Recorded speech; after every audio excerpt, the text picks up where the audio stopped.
Good morning, everybody, and welcome in this morning. My name is Sophia. I am your music director. I'm so grateful to be back. Let's begin this morning with a song.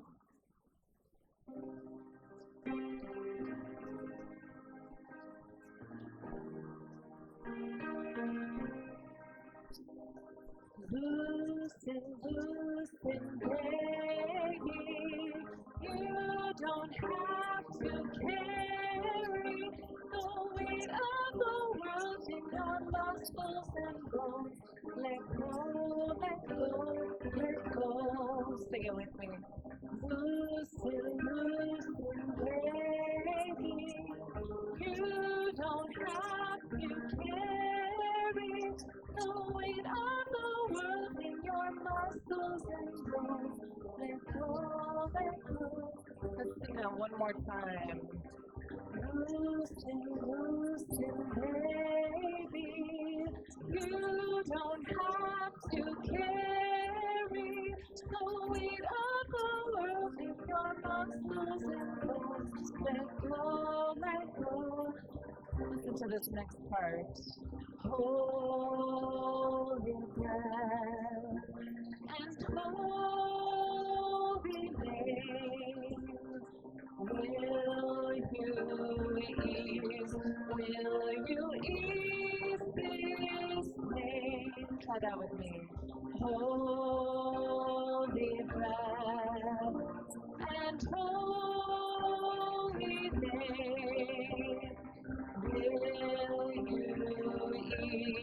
will you ease this pain? Let's do that again. Holy breath, holy breath, and holy name.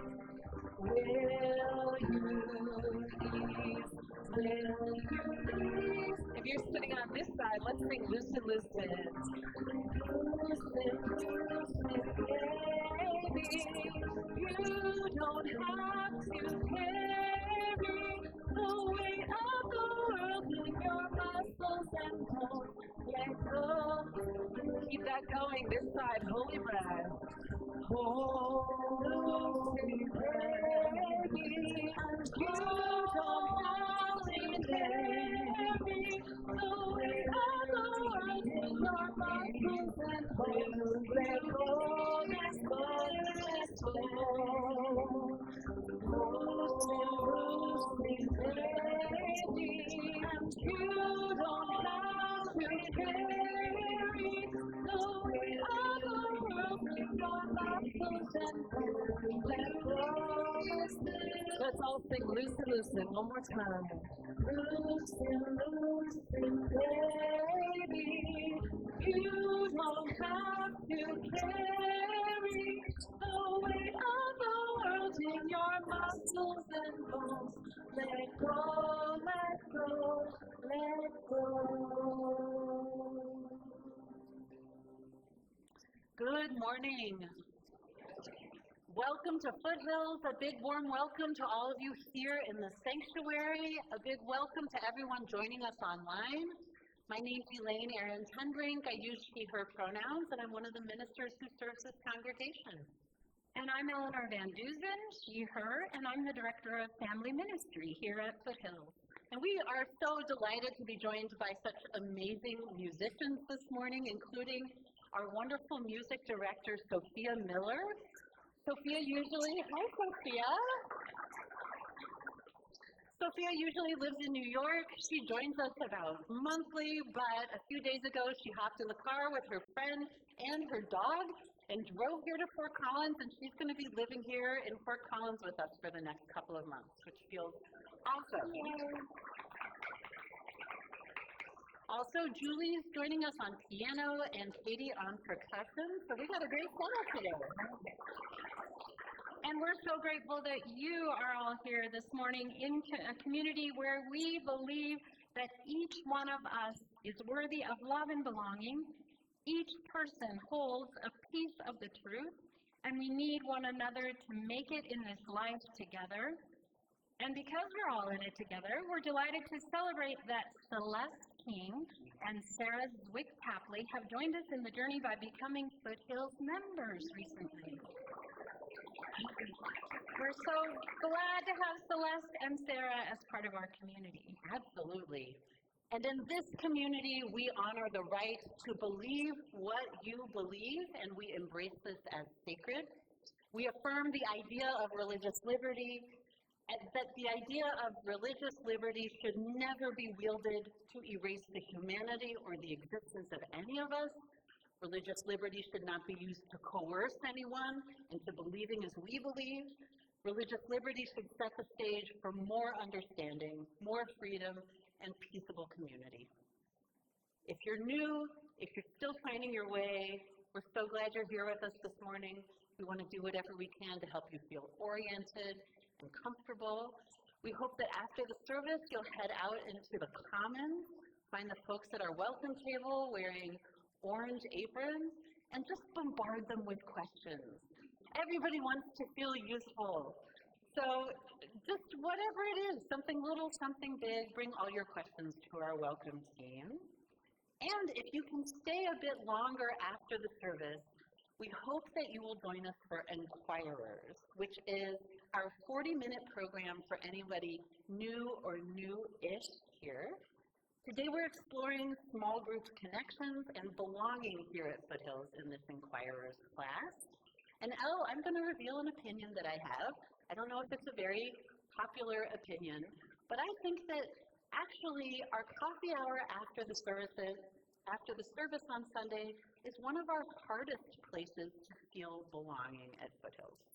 I think you're right, Elaine. It's like one of the final frontiers of belonging. Yeah.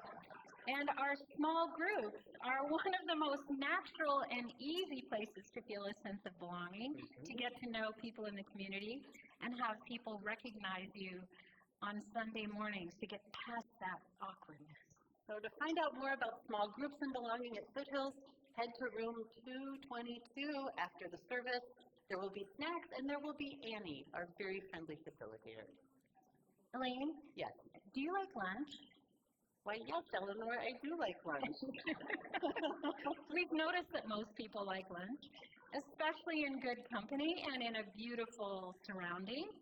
So if you don't have lunch plans yet this afternoon, you are warmly invited to our very first series of community garden picnic potlucks. So bring your lunch to our community garden today from 12:30 to 1:30 p.m. and get to know some friendly folks. And we're going to be holding these garden potlucks every other week throughout the summer. So today is the last Sunday of our Tell It Like It Is series, where we're creating space for the kind of stories that do not get easily told during small talk. These are often the stories that we actually most need to hear, stories that unsettle us, that soften us, that disrupt our assumptions and open up new possibilities. Today we're so grateful to be hearing from the Reverend Shawna Ambrose, who will be joining us to share her story later in the service. I look forward to introducing you to her. Let's begin our time together now by joining in song. I invite you to rise in body or in spirit for our opening hymn, Enter, Rejoice, and Come In.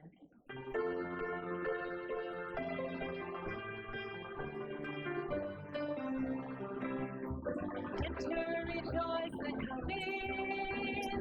Enter, rejoice, and come in. Today will be a joyful day. Enter, rejoice, and come in. Open your ears to the song. Open your ears to the song.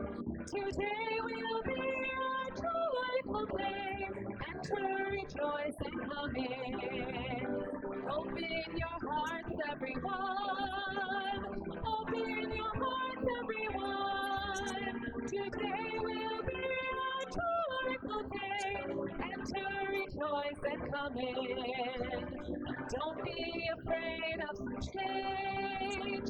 Don't be afraid of some change. Today will be a joyful day. Enter, rejoice, and come in. Enter, rejoice, and come in. Enter, rejoice, and come in. Today will be to rejoice and come in. For our call to worship this morning, you are invited to join us in our gestures or just sit back and arrive a little more fully into the service.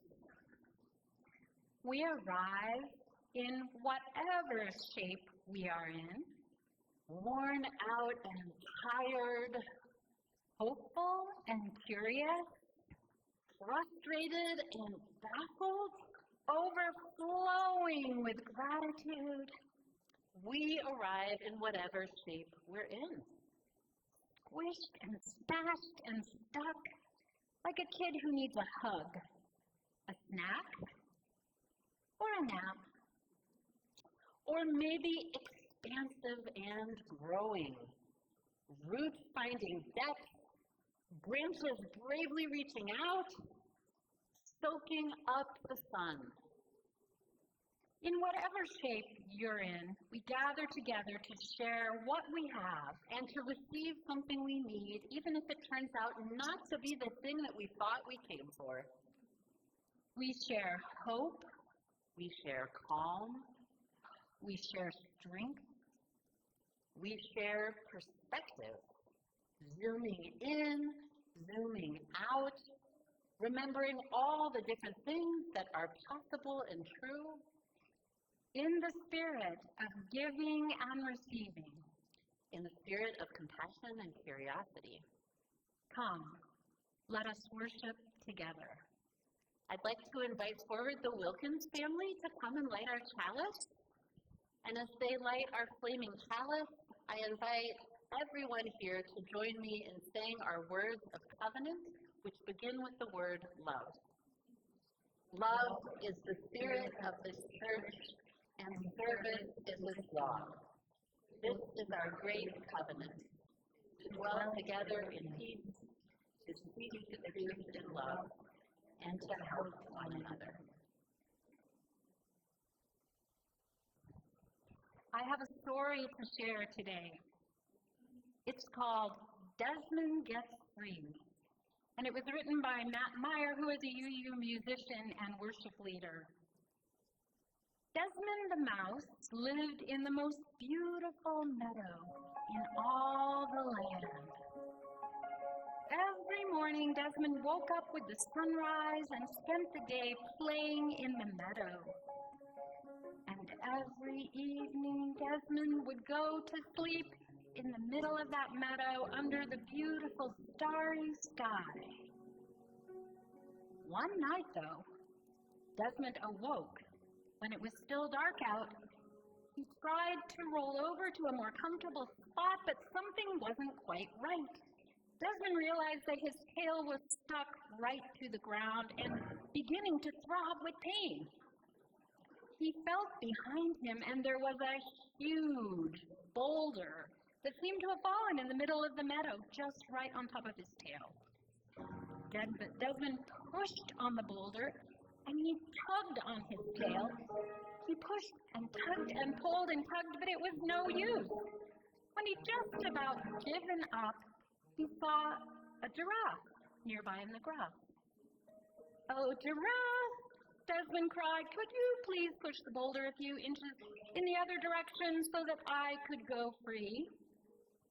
The giraffe looked at Desmond and laughed the way giraffes do. What do you think a giraffe's laugh sounds like? "Silly mouse," said the giraffe, "that's no boulder. That is an elephant that has fallen asleep in the middle of the meadow, just on your tail." "Well, if you could just wake the elephant up and ask him to roll over just a few inches in the other direction, I could go free." "Well," the giraffe replied, "you know what they say about letting sleeping elephants lie. I find it's best to not get involved in other animals' business. I find it's best to remain neutral in times like these." Desmond quietly responded, "Well, I do not appreciate your neutrality." The giraffe wandered off, and Desmond tried calling out to the elephant to wake him up, but those giant ears were just too far away. It was no use. When he was out of breath and had just about given up again, a gazelle wandered by. "Oh, gazelle," he cried, "it seems that an elephant has fallen asleep just on my tail in the middle of the meadow. I'm stuck and it hurts. I wonder if you could gently wake him and ask him to roll over just a few inches in the other direction so I might go free." "Well," said the gazelle, "I see your problem, but you know what they say about letting sleeping elephants lie. I find it's best not to get involved in other animals' business. I find it's best to remain neutral in times like this." Desmond replied almost to himself this time, "Well, I do not appreciate your neutrality." Desmond tried again to call out to the elephant and to push the giant animal away. He tried again to tug his tail free, but it was no use.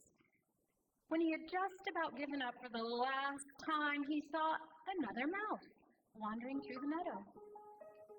"Hi, my name is Nelson," said the new mouse.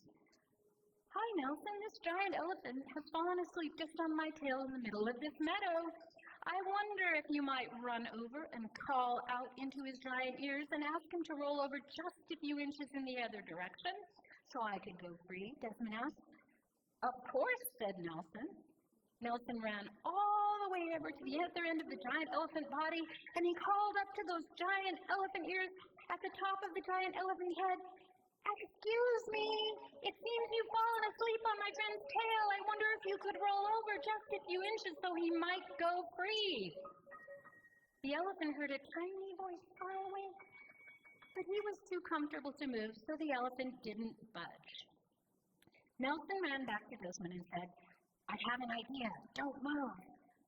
A little while later, Nelson emerged through the tall grass, and he wasn't alone. Nelson had found lots and lots of other mice friends to help him, and the whole group of them ran over to the giant head of the elephant. One mouse scrambled up onto the shoulders of another, and another mouse scrambled up on her shoulders, and then another and another, until the whole group of them had formed a giant mouse ladder up to the side of that elephant. And Nelson climbed up until he was way up on that giant elephant head, standing next to that giant elephant ear. "Excuse me," he called out. "It seems you've fallen asleep on my friend's tail in the middle of the meadow. I wonder if you could roll over just a few inches in the other direction so he might go free." The giant elephant woke up with a giant yawn. "I'm comfortable just where I am. Go away." Then Nelson had an idea. He whispered to the mice, and then all at once, they yelled out all together, "Excuse us, you've fallen asleep on our friend's tail in the middle of this meadow. Roll over a few inches in the other direction so he can go free." And this time, all those voices right next to the elephant's ear were too loud to ignore. So the elephant rolled over just a few inches in the other direction. Nelson and the other mice helped each other climb back down, and Desmond was finally free. Then Desmond and Nelson and all their mouse friends spent the rest of that beautiful day playing in the middle of that beautiful meadow. And that's the end of that story. When Matt Meyer wrote that story, he was thinking about this quote: "If you are neutral in situations of injustice, you have chosen the side of the oppressor. If an elephant has its foot on the tail of a mouse and you say that you are neutral, that mouse will not appreciate your neutrality." Archbishop Desmond Tutu. It's time to sing together.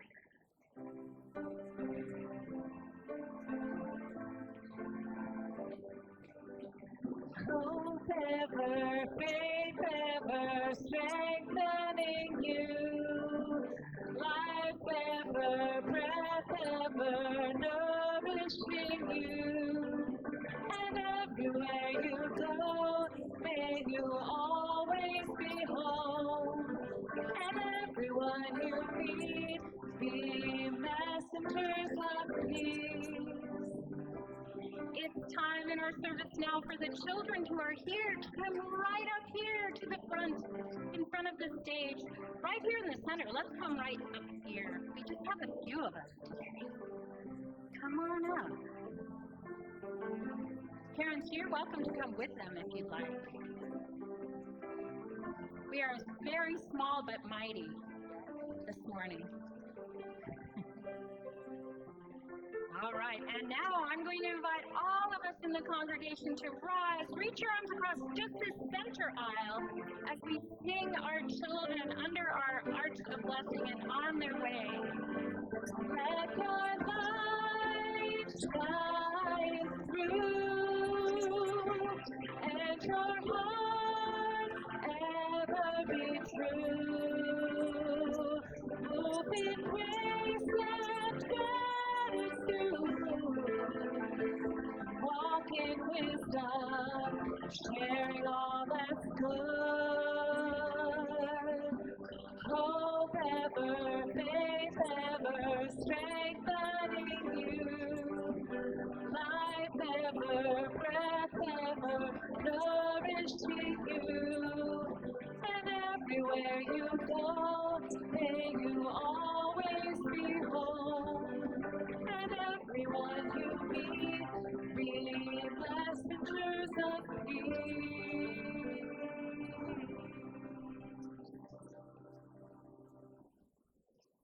As we come into a time of prayer and meditation, I invite you to settle in, take a breath, do some slowing down, do some letting go.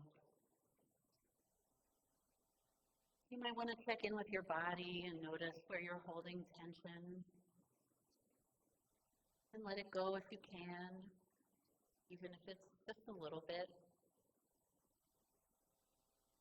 And offer yourself compassion for everything you're holding this morning.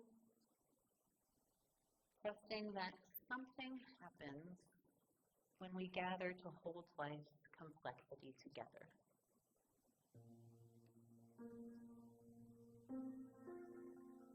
Burdens shift, perspective opens up, and we can allow ourselves to be held in community, held in love. Do not carry this all alone. No, you do not carry this all alone. This is way too big for you to carry this on your own. You do not carry this all alone. Spirit of love, that impulse always inviting us toward the good. May we slow down enough to catch a glimpse of our true location in life, to remember our place in the order of things so that we might see what is true. We hold with gratitude that verdant late June beauty growing and blooming and ripening. This gift of being alive today in this body that sustains us despite its complaints and idiosyncrasies. We're grateful for all those beings in our life, both present and past, who are glad to see us when we arrive and begin to miss us when we are gone too long. And alongside these gratitudes, we hold our heartache. May the heartache be loneliness, grief, divisions and chaos and disrespect in our nation, in our families, in our lives, violence of all kinds, and fear that keeps us isolated and reactive. May a greater love hold and guide us all. May possibility continue to unfold in the most liberating way. And may we feel that though we are each our own person, we are all bound together in the family of humanity, back through time, across space, and we are not alone. Do not carry this all alone. You do not carry this all alone. This is way too big for you to carry this all alone. You do not carry this all alone.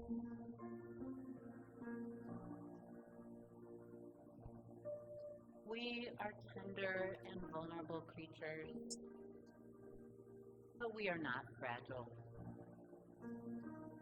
We are part of the universe and not the center of the universe, even though we might default to believing we are. In moments of complication and consequence, which is much of the time, may we privilege compassion over comfort. May we privilege an honest complexity over a false simplicity, a generative change over a stale but familiar stasis. And when we fall short or cause harm, which we will, may we make amends and turn our heart and mind towards doing better. We do not have to be perfect. We do not have to know it all. We do not have to do it all. But we must be honest. And we must let love lead us, boldly decentering our self-focus and the squeals of the ego, so that we can hear where love is calling us next. May we keep showing up for each other in the ways that we uniquely can, remembering each day one more thing that is possible. Companioning each other with care and generosity, speaking up for each other, fighting for each other, holding this life we share together, and feeling ourselves held. Amen.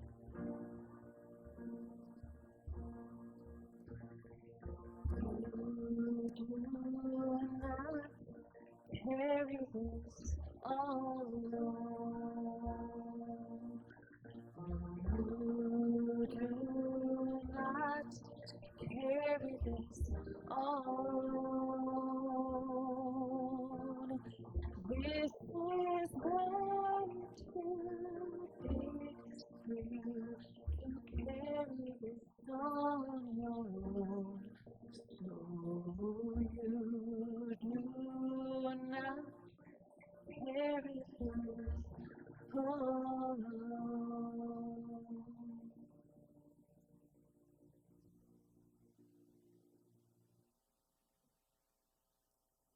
Shawna, would you come forward and join me on the chancel?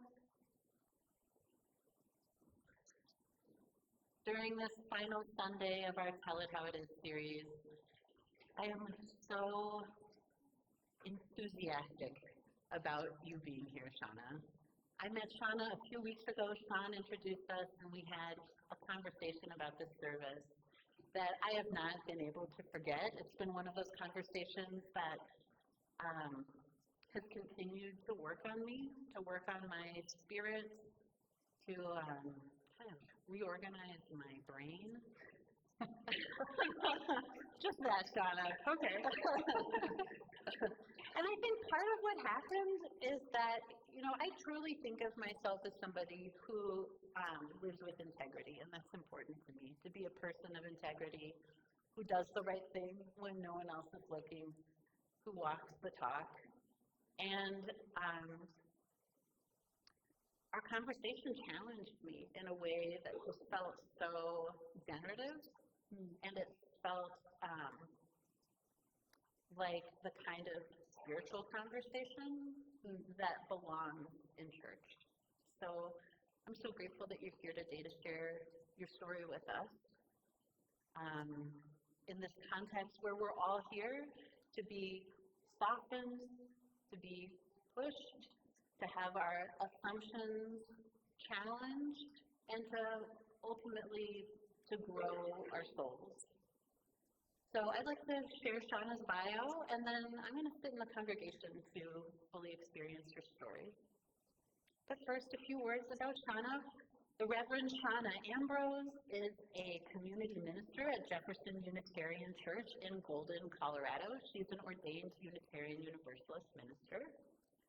She's inspired to be part of the spiritual dedication of prophetic movements that address humanity's deepest longings, such as the justice needed to prevent war and promote lasting global peace.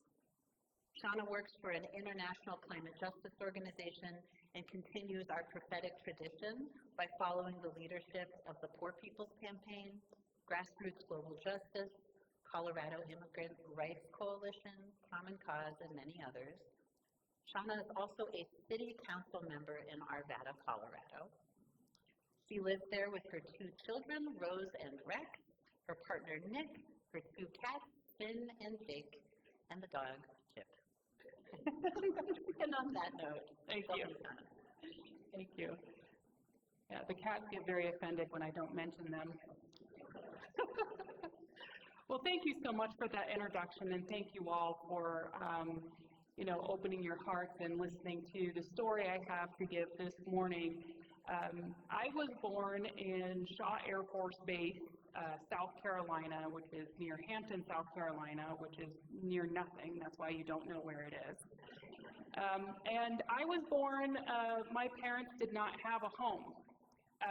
My dad had not had a home for a while. That's why he joined the military, met my mom in the Air Force training for military intelligence specialist, which is a joke, like that's an oxymoron, military intelligence.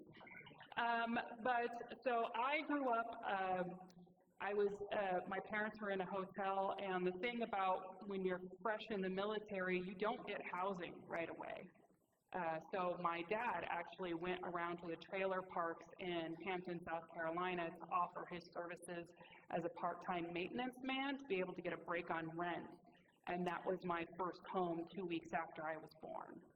So even though my dad was full-time military and my mom was also full-time military until she found out she was pregnant with me, and at the time there was a lot of, probably still is, a lot of sexist things about 2 full-time military people being in at the same time, she left. So she went to work pretty much right after I was born, and I grew up on food stamps and WIC, women, infant, and children, right away, even though my dad was full-time military, because even back then, the military was not the leg up in 1984 that people thought it was the year I was born. But I loved the military. I loved growing up in the military. I was on Shaw Air Force Base, and when I was 2.5 years old, went to Kadena Air Force Base, which is in Okinawa, Japan, and grew up and had a great childhood there. I loved living on the military base. To me, it was all about how we were giving up for a greater purpose, a greater mission.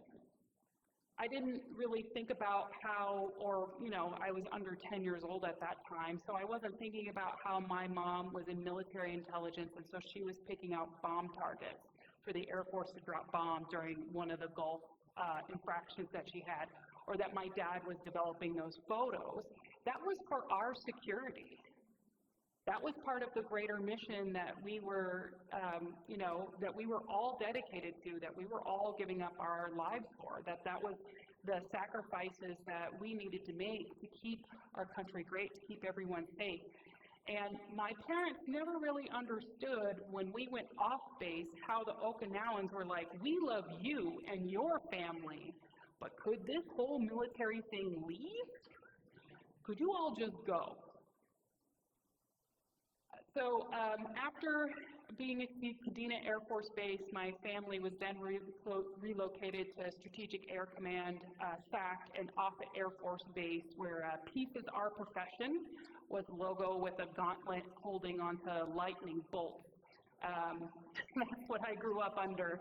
And I was living in Nebraska, and I believed everything in the military taught me, and I was 16, 17 years old when I saw September 11th unroll in my school.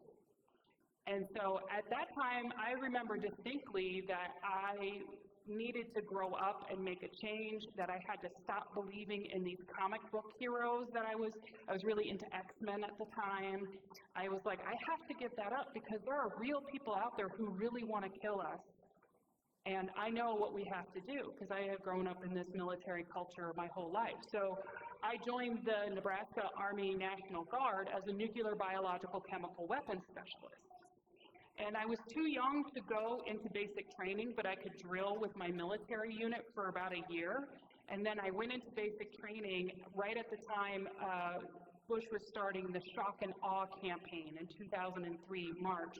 That was supposed to be a quick war to get those weapons of mass destruction out of Iraq. And I was all for it. I was like, yeah, this is great. I'm a nuclear biological chemical weapons specialist. They trained thousands and thousands of us to be able to get at these weapons of mass destruction again to protect us from the global war on terror that everybody knew was happening after September 11th in 2001. So I trained, and then I came back to my unit, and I was ready to be deployed. We just started this shock and awe thing in March. I was done with my training by May, so I was ready to get out there and help this war and end it quickly. And we didn't deploy. Whole unit didn't really go anywhere. And so I continued with my life. I used the benefits to go to college. I'm the first in my family to go to college. I was getting a degree in political science. And everybody in my unit was fine with that. What they were not fine with was when I had a baby. Because then when I got pregnant, I was a weakness.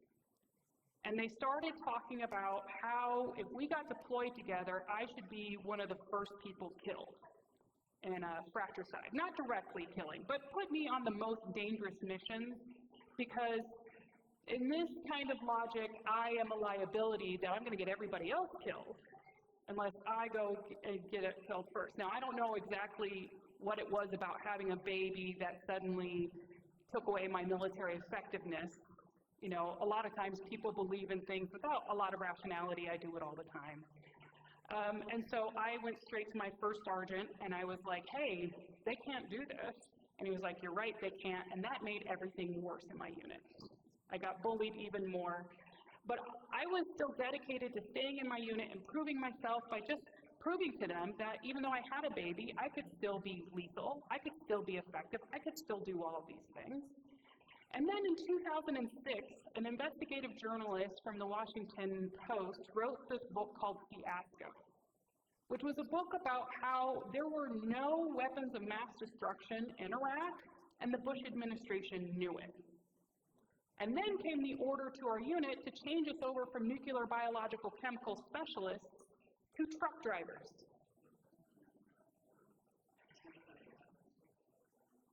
So this brought up a lot of questions for me. And what am I going to go die for? What am I killing people for? They lied. And that realization, along with being bullied in my unit, just made it that I had no other choice, I felt, than to join this organization called Iraq Veterans Against the War. I called them up, I explained my situation, and they told me what to do, which is basically the same thing as Bush Jr. did. To avoid Vietnam, he joined an Air National Guard unit, and then he just stopped going to drill. Because as long as you are in the unit that hasn't been federalized yet on orders, you can just stop going. And the worst thing they can do is hurt your credit score if you don't return your stuff. So that's what I did. My unit still had not been called up And so I returned all of my things, and I stopped going to drill, and I just basically left the military and joined the anti-war movement ever since. And that's why I have been in the anti-war movement, because I have just seen how militarism is a part of oppression in every facet of our society in the United States. And I take militarism to mean any time you have a societal answer that is based in violence. To me, that is militarism. But you think about the border, you think about how our police departments have all that military equipment from 20 years of war in Afghanistan and Iraq. You think about how we criminalize instead of having anti-poverty programs, how there's always money for war, but not money for the Department of Education.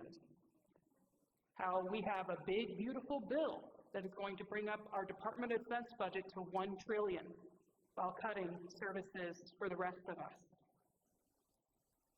This is militarism, and what I witnessed while I was in the military was a push towards a privatization of that militarism.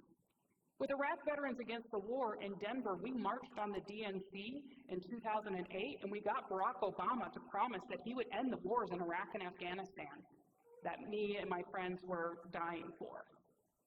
And he didn't.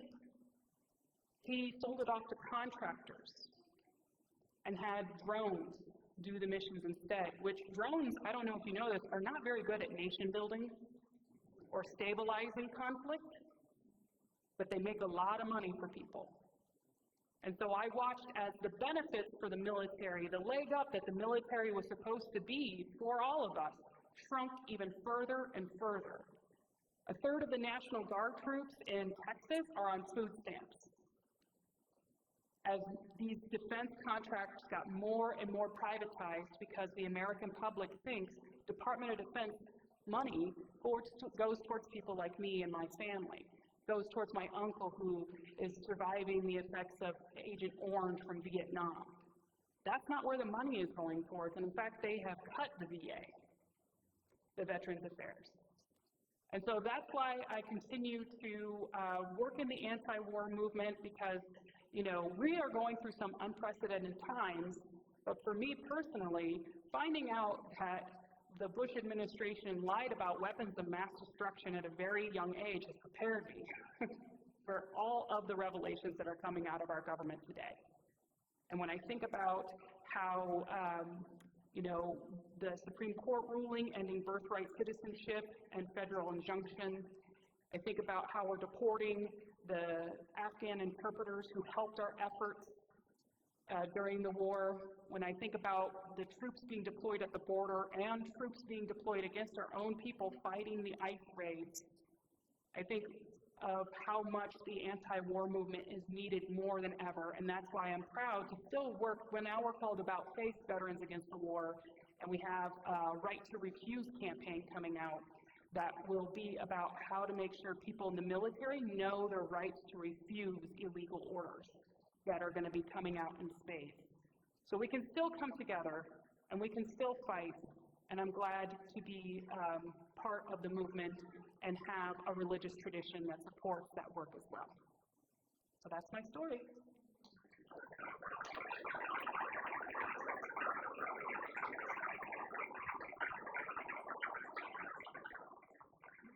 Thank you, Shawna.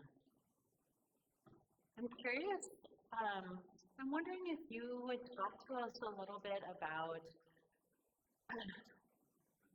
your personal experience in the anti-war movement on a spiritual level. There are a lot of pragmatic aspects, organizing aspects, and interpersonal aspects and strategic group aspects. But for you, as a UU minister and a spiritual person,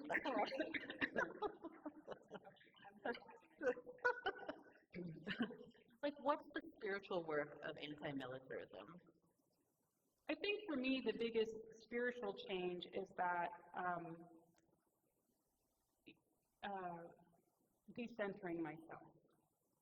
You know, I had this horrible thing happen to me. My family, every generation has been in the military. And we were used. We were lied to. Family members who have died and suffered. But I'm not the one who's suffering the most from the Iraq War or from the Afghanistan War. And so I have just been profoundly humbled every single time I meet somebody from the Afghan or Iraq diaspora. Anybody who comes from the nations that the United States has exploited and harmed. And they know I've been in the military and they welcome me. They want to hear this story. They want to tell me about their family. And I cannot believe that they would do that, because I tell you what, if the shoe was on the other foot, and I knew about this country that annihilated my family, that used depleted uranium bullet ordinances like we did in Iraq, so that the birth defects are in perpetuity. Why would I ever forgive that country or the people who signed up to do that to me and my family? And I'm not saying every single Iraqi person I've ever met has been like, yay, you know, I'm not saying that, but I am saying that there is such a profound grace that I have been given that it made it easier to be centered, like, oh, this bad thing happened to me, and that is not the worst of it. And I should really center the people who are going through the worst of it, who have been harmed the most. Those are the stories that, thank you for the timer. Those are the stories that I think need to be heard and amplified the most. And whatever I can do to help undo the harm that I have done, that is what I want to do. But it's not about the harm to me, it's about the harm that I signed up to cause other people. Just thinking along, this is so much to take in, and I wonder if somebody is thinking, what would my next step be? Or what would a first step be towards decentering myself and centering the experience of people who are caught up in systemic oppression in a way that I am not? And I think there's a temptation to like think our way further into that. And I think often we need to kind of heart our way into it or soul our way into it. And just what comes to mind as I put that out there? Yeah, I think for me, the spiritual practice really has been about that ego death, right? About, like, I grew up in the military. I love people in the military. Went to all the parades. It felt good to be part of a mission and to confront the fact that that killed people, that it was lies, that it was not for America, that it wasn't helpful. That had to go against all of the conditioning I have had since birth. And really look at it and not hate the people in the military after that, but to understand it isn't about my, like, what do I need to protect? Yeah. What am I protecting by continuing to vindicate the military or what the United States is doing? What is that actually helping? And is that serving my ego? Or is that serving the greater good? And I think as I thought about what it is I actually want to protect, because I still think the values of the military are very important. Like, I think communal housing and a uniform is great. You know, like, I would love to have a uniform most of the time. And I don't think that value is inherently militaristic. I think it's, when do I wear that uniform for what purpose? And so I think it's figuring out what am I protecting and why. If I want to protect wearing a uniform, great. But do I want to protect a patriotic sneer into a $1 trillion Department of Defense budget? No. You know, when I think about that question, what am I protecting? What am I protecting by just even keeping a status quo in my life, generally? Mm-hmm. By kind of thinking about growing but not actually growing. Mm-hmm. I think oftentimes we're protecting a sense of identity and a sense of belonging in community, belonging in our family, belonging among the people who are our people, belonging in our professional sphere, whatever it is. And I just feel aware that you radically gave up that belonging. Well, I mean, I gave up that belonging for a bigger belonging. Okay. Right? Like, if I had held on to the military conservative culture that I've been grown up into, I would have been cut off from the Iraqi culture and Afghan culture that I find, grace and somewhat of a salvation in. And I feel like every time I do that ego death and give up those things that I'm protecting in service of the greater values, it's change, it's hard. And it is a greater belonging than if I had stayed where I was. There has to have been a grief piece in there for you, too. How did you, I think it's such a huge question I'm just throwing out there, but what was it? Could you just give us some little window into just the grief process of fitting differently in your military family or in your in all those spaces where you once fit completely and stopped fitting? Yeah, I would say that I've heard grief described as a loss of love, right? So I'm never going to regret that I loved being in the military. And I feel sad that I can never go back because I loved it. Mm-hmm. And I feel like each time my circle got wider, it was a leaving, but not forgetting, not regretting. It was I can still honor the memory of the great love that I had for all the lives that I've lived. And, but still choose to move on, still have to be disconnected from it. And that's the grief that I can't be connected to that love anymore. But to recognize the time and the place, how much I did love it, and be honest about that. I think that's kind of how I've been able to move through the grieving process. That's so profound to me, and that really resonates, that there's a grief that is saying goodbye to the active relationship of loving a participation in something, or an identity, or a connection. That there's a kind of a death there, and you grieve that earlier self that just innocently or fully or completely could give yourself to something that you can't give yourself to anymore.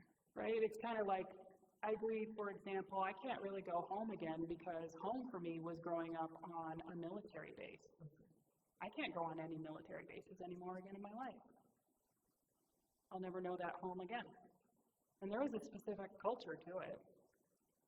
But again, I think I grieved and am grieving that and feel better about the new belonging and the greater connections I have now being in the anti-war movement. Like, I'm glad to give up my access to military bases or forts if it means I can be in solidarity with Iraqi and Afghani people and people who are suffering from U.S. militarism today. So Shawna, when we planned this service, we invited you to share with us a song that would feel like a song that you wanted to share with the congregation. Can you tell us about the song that you chose and why? The song is called, I didn't realize it had this name, but the name is I Will Never Forget Thee.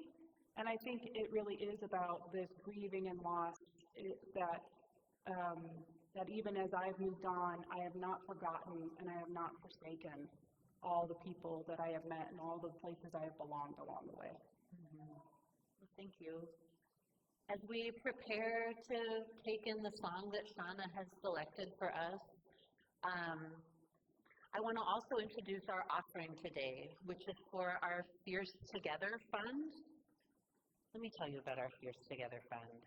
This is a fund that supports queer joy, safety, artistry, and thriving in northern Colorado in hyper-local, small-scale, deeply needed ways by working with our community partners. And especially in the wake of yet another Supreme Court ruling this week targeting trans and queer youth and adults, Fierce Together is needed more than ever. So everything you place in the basket, everything that you donate by engaging with the QR code up here on the slide will be shared equally between Fierce Together and to support our mission of unleashing courageous love in northern Colorado and beyond. I want to take a moment and offer our gratitude to Shawna for joining us and sharing. Thank you, Shawna.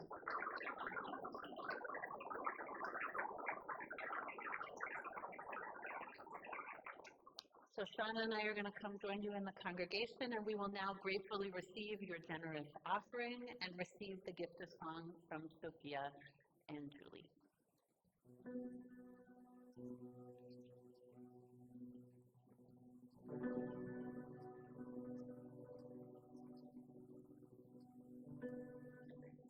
Listen, listen, listen to my heart's song.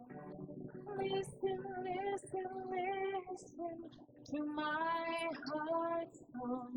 I will never forget thee. I will never forsake thee. I will never forget thee. I will never forsake thee. Listen, listen, listen to my heart's song. Listen, listen, listen to my heart's song. I will never forget thee. I will never forsake thee. I will never forget thee. I will never forsake thee. I know these doors will open.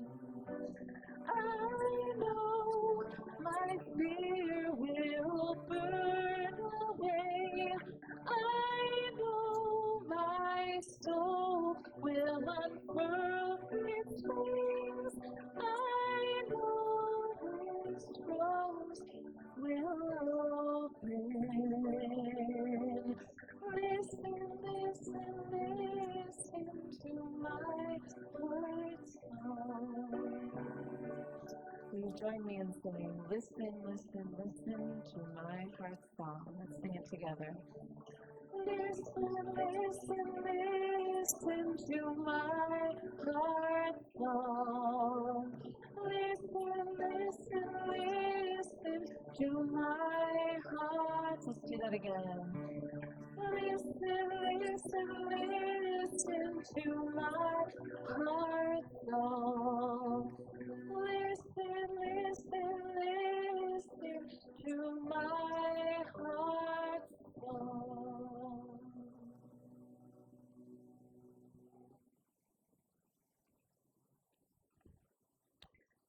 As we join together in our time of gratefulness, what I'm thinking about is that it is such a deep thread in our tradition that there are times when we are called to allow something to die so that we can welcome new life. And I want to invite us into gratitude for the cycles of life, the cycles of living and dying, the cycles of shedding old skins so that we can grow into the self that is ready to receive us, and the cycles of growing and learning over and over so that we can continue to come into a deeper integrity and a greater love. So I want to invite you to look inside of yourself this morning and notice what you're feeling grateful for,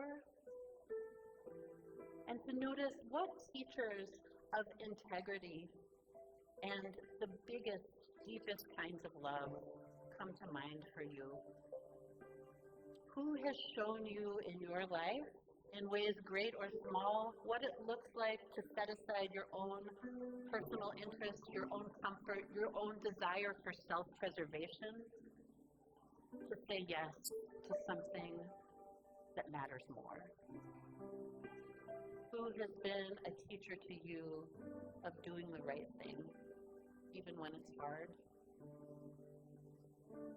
And as you hold that gratitude, I want to invite you to gather into that bouquet of gratitude whatever else it is in your life that you are feeling grateful for. What's sustaining you today? Maybe it's something growing out in your neighborhood. Maybe it's somebody who shared a smile with you. Maybe it's just being here. Like, thank goodness we can just always come to Foothills on Sunday no matter what happens during the week. Whatever it is you're feeling grateful for, just take a little moment to cherish that in your heart. And then I want to invite you to rise in body or in spirit for our closing hymn.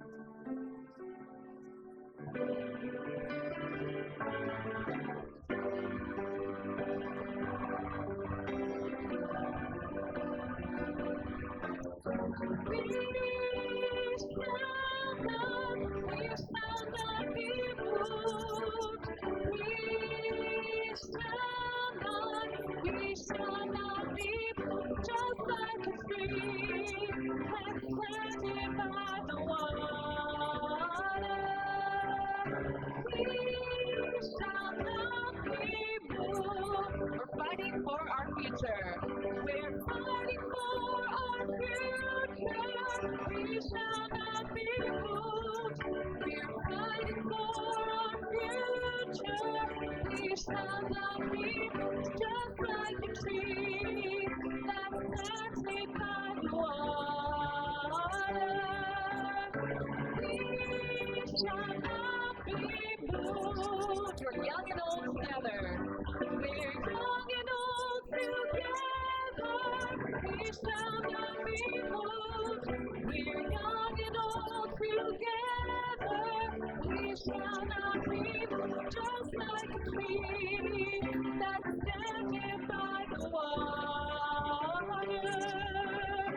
We shall not be moved. The whole world is watching. The whole world is watching. We shall not be moved. The whole world is watching. We shall not be moved, just like a tree that's standing by the water. We shall not be moved. We shall not be moved. One more time. We shall not be moved. We shall not be moved, just like a tree that's standing by the water. Just like a tree that's standing by the water. Just like a tree that's standing by the water. We shall not be moved.